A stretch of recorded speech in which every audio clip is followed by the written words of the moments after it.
Hello, Tandy Elisala here, your Cancer Thriver coach and You Can Heal mentor. And today's video is about things to avoid saying to somebody with cancer. In a previous video, I shared about the things to say to somebody with cancer and a little bit of a background around those things. And this is intended to share the opposite. So this is all taken from my insider's guide to what to say and how to communicate to somebody with cancer. And I hope that this is helpful for you. I'm going to share a few personal stories along the way, and you might see me get ruffled up a little bit with some of these things. So the caveat to all of this is that what to say or what not to say can be a very individual thing, and that not everybody that's going through cancer feels the exact same way at any given time. It's just they don't. And the extent to which the receptivity to what you say to somebody will depend on where they're at. Were they just diagnosed? Are they going through treatment? Has it been a while? Are they reclaiming their lives? Is it a cancer recurrence? You know, what's the situation there? So that all really does depend, okay? So that all said, I will get on with it. So first thing to avoid saying is, I know how you feel, or I know exactly how you feel. No, you don't. I don't care if you've been through the exact same cancer, exact stage, exact medications, you still don't know how they feel.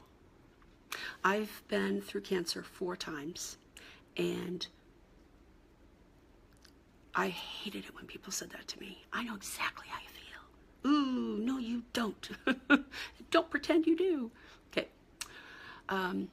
Second thing to not say is my insert whatever. My mom, my grandma, my uncle, my friend, my this had your kind of cancer, and they're totally fine now.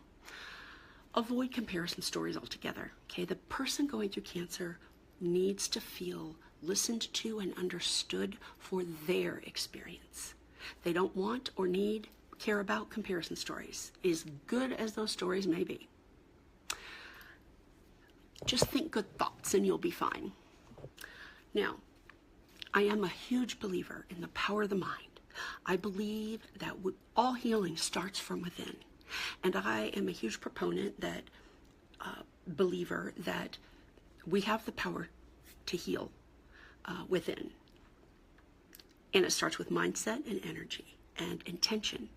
However, to just say to somebody, think good thoughts and you'll be fine, is almost dismissive of their experience. And that also depends on where they're at, again, emotionally, spiritually, physically, mentally, grounding, that whole thing. Just be grateful you don't have, and then insert scarier type of cancer or illness. I know exactly what you should do. When somebody with cancer is diagnosed with cancer, they are barraged with well-intended people telling them what they should do, not the least of which is the medical community. And it's not the time or the place. You could do it in the form of a question. You could ask if they're open to hearing, whatever. But just to say, I know exactly what you should do, doesn't bode well for the person going through cancer. Here's one that, oh my gosh, it chopped my hide. I wanted to throat punch somebody. What do you think caused your cancer? Okay, now, I am a 4-time cancer thriver. I have had head and neck cancer 4 times, okay? 4 times. And I cannot tell you how many ignorant people, assuming people, even the medical community, doctors and nurses, who would say things like, oh, how many packs a day did you smoke? How many years did you smoke? Oh, when were you an alcoholic? Did you stop? Really? for the most part, I let the stuff go. I just let it go. It wasn't worth my energy. But there were times that I went off on them and was let them know in no uncertain terms that their assumptions were wrong. The fact was, aside from the half cigarette that I smoked when I was 13 years old and never again touched it, I've never smoked a day in my life. I have never been an alcoholic. I have never been a heavy drinker, not even a social drinker. I drink fruity drinks a couple times a year. Seriously, I hated it when people said that. Because here's the thing, sometimes bad things happen to good people. And yes, there might be habits that contribute to cancer. Absolutely. And it is not the time or the place to talk to them about it. They feel bad enough. They do not need to be reminded of any habits or anything that may or may not have contributed, okay? I'm just don't. The next is, at least you look skinny, or some version of losing weight, you know, like the best diet out there, really? Oh my gosh. Another is, I can't stop crying. I was up all night thinking about you. You know, that sounds well-meaning, yet to the person with cancer, they don't need to take on your emotions. They don't need that burden. What it does is it tells them that you may not be able to handle what they need to talk about. Now, here's the interesting thing with this, okay? As a friend, as a family member, as a loved one of somebody going through cancer, your feelings matter. And your needs are just as important as their needs, okay? And that is where a cancer coach like myself can come in handy, because it's a safe space for you to share and for you to, for us to work through all of those emotions and be there for your friend or family member or loved one. But to the person going through cancer, they feel like, oh, I don't need to take on your stuff too, like it's just depressing. And depending on what day it is, they might have had a rough night, and they might be like, really? Telling me you had a rough night? It's just, avoid it. How are you? Oh, it's another one that gets me going. Saying, how are you? I got fucking cancer. How do you think I feel? Like, seriously, that is what went through my head.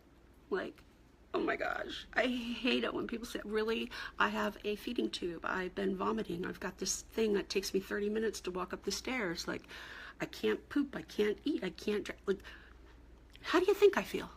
Really? How do you think I feel? Just don't.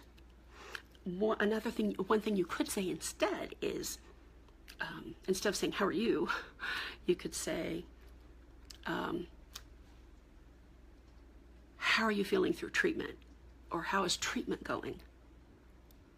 That is even a little bit better version of just how are you? Okay. You've done it once, you'll do it again, and that's for people that have been through cancer again. The reason that that's bad, it might sound well-meaning, and to the person with cancer, it's stress. It's an added stress, it's an added burden. It's like, oh my gosh, that's a tall order. What if? I'm sure you'll be just fine. Another is, don't worry. Well, let me tell you something. To the person with cancer, they are doing their fair share of worrying. They are. They're afraid. And I know you are too. And we can only feel one thing at a time. We can feel worry or fear, or we can feel love. One thought at a time. And the more time we spend on the worry cycle, the less time we are vibrating with love. Okay?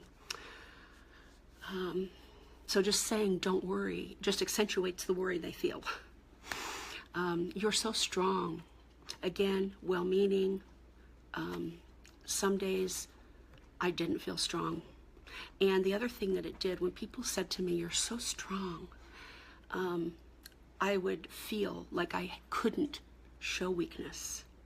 Like, I have to be strong for them and for me. And we already, you know, as people going through cancer, already feel that. So they don't need to be reminded of that. What you could say instead is, I really admire how you're getting through this with such grace. Okay. How long do you have? Really? I can't even tell you how many people said that to me or asked me that. So rude. You don't look sick. Enough said. You must tell me something I can do for you or I'll never forgive myself for not helping. Ooh, oh my gosh, seriously? So here's some things you could say instead of that. Instead of making them feel guilty, you could say something like, I'm going to go to the grocery store and grab some dinner for your family, or I'm going to bring dinner to your family next week. What day works best? Or, you know, I'm on my way to the grocery store. What can I pick up for you? That is better than, you must tell me something I can do or I'm going to feel so bad. So dramatic. Just don't. Another one I hated was when people said, it must be in your family. Throat punch. Also, when people would tell me, you look great, when we both know that they don't. What I would say instead of you look great, or what I would appreciate hearing instead of you look great is, I'm happy to see you. Another thing not to say is just pray and God will heal you. Now, if you believe in God, you believe in healing, you believe that you can heal yourself, as I believe, I also know that there's a lot of different things that go into play with that. So, you just never know. People going through cancer, going through so many different emotions, 150 emotions within the same day. And so it's really challenging sometimes. And this is why I made this video and why I created the Insider's Guide, because so many people have trouble understanding where people with cancer are coming from and what they can say, and they sometimes don't say anything at all, or they distance themselves because of that. And that my goal with this is to help you to learn what to say and what not to say, to just better help you and them.